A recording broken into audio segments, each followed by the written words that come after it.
साई राम, जय साई राम। मैं बहुत दिन से सोच रही थी साई सच्चरित्र का पाठ करने के लिए। तो आज मेरे मन में बार बार होगा कि सच्चरित्र का मैं शुरू करूँ, रोज़ एक अध्याय पढ़ना। तो आज बाबा की कृपा से मैं इस अध्याय को शुरू करने जा रही हूँ। साई सच्चरित्र के जो लोग इसे नहीं पढ़ पाते हैं, जो लोग मतलब सुन सकते हैं, उनके लिए है। तो जिन्हें भी सुनना होगा, जिसकी भी इच्छा होगी, हो सकता है बाबा मुझसे ये काम करवाना चाहते हैं, तो मैं ये काम कर रही हूँ। साई सच्चरित्र का प्रथम अध्याय। ये अध्याय जिसमें बाबा ने वंदना गेहूँ पीसने वाला एक अद्भुत सब गेहूँ पीसने की कथा तथा उसका तात्पर्य। इसमें बाबा ने की गेहूँ पीसने की जो कहानी है, जो है, उसके बारे में इसमें दिया गया है, जिसे मैं पढ़ने जा रही हूँ। तो आप इसे ध्यान, अगर पसंद आए, बाबा का है, पसंद ज़रूर आएगा, तो आप इसे सुनिएगा ज़रूर। ठीक है, मैं पढ़ने जा रही हूँ। ओम साई राम, जय साई राम।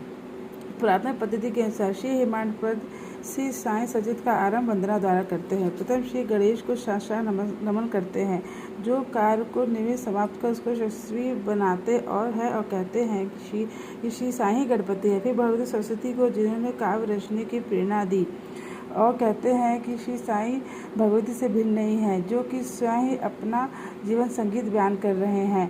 फिर ब्रह्मा, विष्णु और महेश, जो क्रमशः उत्पत्ति, स्थिति और संहार करता है, और कहते हैं कि श्री साईं वे अभिन्न हैं, वे स्वयं ही गुरु बनकर भवसागर से पार उतार देंगे। फिर अपने कुल देवता श्री नारायण आदिनाथ की वंदना करते हैं, जो कि कोकण में प्रकट हुए। कोकण वह भूमि है जिसे श्री परशुराम जी ने समुद्र से निकाल कर स्थापित किया था। तत्पश्चात वे अपने कुल के आदि पुरुषों को नमन करते हैं। फिर श्री भारद्वाज मुनि को, जिनके गोत्र में उनका जन्म हुआ। पश्चात उन ऋषियों को, जैसे याज्ञवल्क्य, भृगु, पाराशर, नारद, वेद व्यास, सनक सनंदन, सनत कुमार, शुक, शौनक, विश्वामित्र, वशिष्ठ, वामदेव, जैमिनी, वैश, पायन, नव योगेंद्र इत्यादि आधुनिक संत, जैसे निवृत्ति, ज्ञानदेव, सोपान, मुक्ताबाई, जनार्दन, एकनाथ, नामदेव। मैं इसलिए आपको पास से दिखा रही हूँ। अगर आप पढ़ना चाहते हैं तो आप मेरे साथ साथ भी पढ़ सकते हैं। ठीक है। तुकाराम, कान्हा, नरहरि आदि को नमन करते हैं। फिर अपने पितामह सदाशिव, पिता रघुनाथ और माता को, जो उनके बचपन में ही गत हो गई थी। फिर अपने चाची को, जिन्होंने उनका भरण पोषण किया, और अपने प्रिय भ्राता को नमन करते हैं। फिर पाठकों को नमन करते हैं, जिनसे उनकी प्रार्थना है कि वे एकाग्र होकर कथामृत का पान करें। अंत में श्री सच्चिदानंद सद्गुरु श्री साई महाराज को, जो कि श्री दत्तात्रेय के अवतार है और उनके आश्रयदाता हैं, और जो ब्रह्मा सत्यम जगनी मिथ्या का बोध कराकर समस्त प्राणियों में एक ही ब्रह्मा की व्याप्ति की अनुभूति कराते हैं। सर श्री पाराशर, व्यास और शांडिल्य आदि के समान भक्ति के प्रकारों का संक्षेप में वर्णन कर अब ग्रंथकार महोदय निम्नलिखित कथा प्रारंभ करते हैं। अब आपको इसमें बाबा के गेहूँ पीसने की कथा के बारे में पता चलेगा, इसलिए ध्यान से सुनिएगा। ठीक है। सन 1910 में मैं एक दिन प्रातःकाल श्री साईं के दर्शनार्थ मस्जिद में गया। वहाँ का विचित्र दृश्य देख मेरे आश्चर्य का ठिकाना न रहा कि साईं मुँह हाथ धोने के पश्चात चक्की पीसने की तैयारी करने लगे। उन्होंने फर्श पर एक टाट का टुकड़ा बिछा उस पर हाथ से पीसने वाली चक्की रखी। उन्होंने कुछ गेहूँ डालकर पीसना आरम्भ कर दिया। मैं सोचने लगा कि बाबा के चक्की में पीसने से क्या लाभ है, उनके पास तो कोई है भी नहीं, अभी अपना निर्वाह भी भिक्षावृत्ति द्वारा ही करते हैं। इस घटना के समय वहाँ उपस्थित अन्य व्यक्तियों की भी ऐसी धारणा थी, परंतु उनसे पूछने का साहस किसे था। बाबा के चक्की पीसने का समाचार ही सारे गांव में फैल गया। उनकी यह विचित्र लीला देखने हेतु तत्काल ही नर नारियों की भीड़ मस्जिद की ओर दौड़ पड़ी।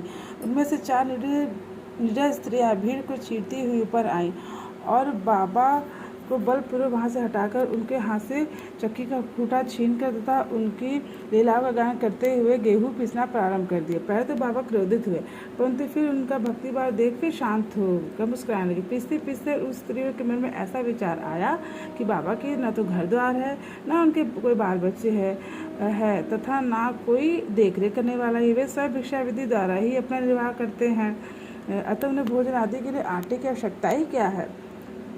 बाबा तो परम दयालु, हो सकता है कि आटा वे हम सब लोगों में ही वितरण कर दे। इन्हीं विचारों में मग्न रहकर गीत गाते कहते ही उन्होंने सारा आटा पीस डाला। तब उन्होंने चक्की हटाकर आटे 4 का 4 भाग में बंद कर लिया और अपना भाग लेकर वहाँ से जाने उचित थे। अभी तक शांत मुद्रा में निर्भर बाबा तक्षण ही क्रोध हो उठे और उन्हें अपशब्द कहने लगे।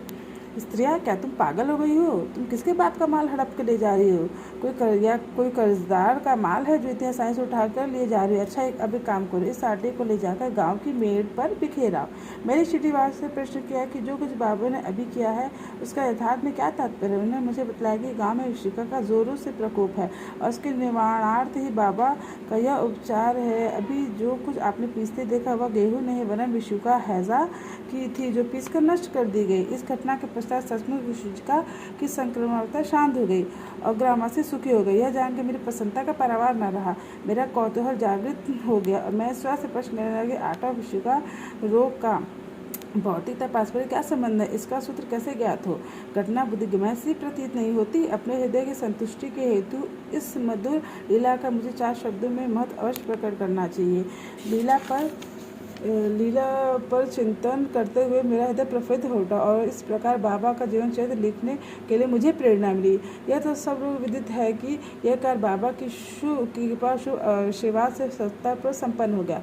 आटा पीसने का तात्पर्य।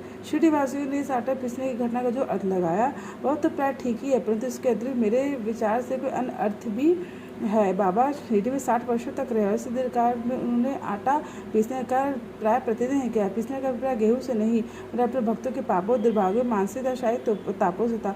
उनकी चक्की के 2 पार्टों में ऊपर का पार्ट भक्ति तथा नीचे का कर्म था।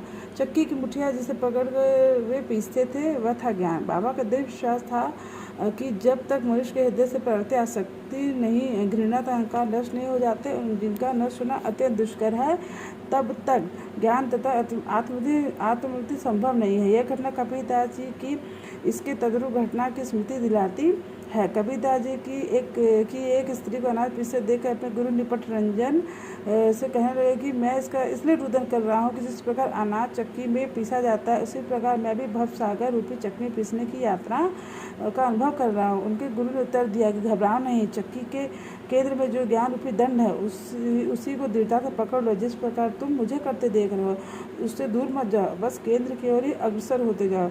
अतः यह निश्चित है कि तुम इस भवसागर रूपी चक्की से अवश्य बच जाओगे। श्री सद्गुरु साईनाथ परमहंस शंभु भक्तु। कहने का तात्पर्य है, ये जो साईं सच्चरित्र है ये बहुत ही चमत्कारी, आपको मन को बहुत बहुत बहुत शांति देगा। मैं साईं सच्चरित्र का पाठ बहुत समय से कर रही हूँ, तो ये मेरे मन बार बार आ रहा था कि मैं साईं सच्चरित्र का पाठ करूं, एक पाठ रोज अपने चैनल पर डालूं। तो आज मेरा मन अंदर से बोला पढ़ो पढ़ो पढ़ो, तो इसलिए आज मैंने इसकी शुरुआत कर दी है। अगर आपकी भी इच्छा है बाबा का पाठ पढ़ने की तो मेरे साथ साथ आप भी पढ़ सकते हैं। तो धन्यवाद धन्यवाद धन्यवाद, आप मेरे वीडियो पे आए, मेरे बाबा के सच्चरित्र को आपने सुना, आपका बहुत बहुत बहुत बहुत धन्यवाद। आज से मैं साईं सच्चरित्र का रोज़ एक पाठ डालूँगी। बाबा के साईं सच्चरित्र में बहुत शक्ति है, विश्वास के साथ इसका पाठ करिए और बहुत बहुत धन्यवाद धन्यवाद धन्यवाद। ओम साई राम, जय साईं।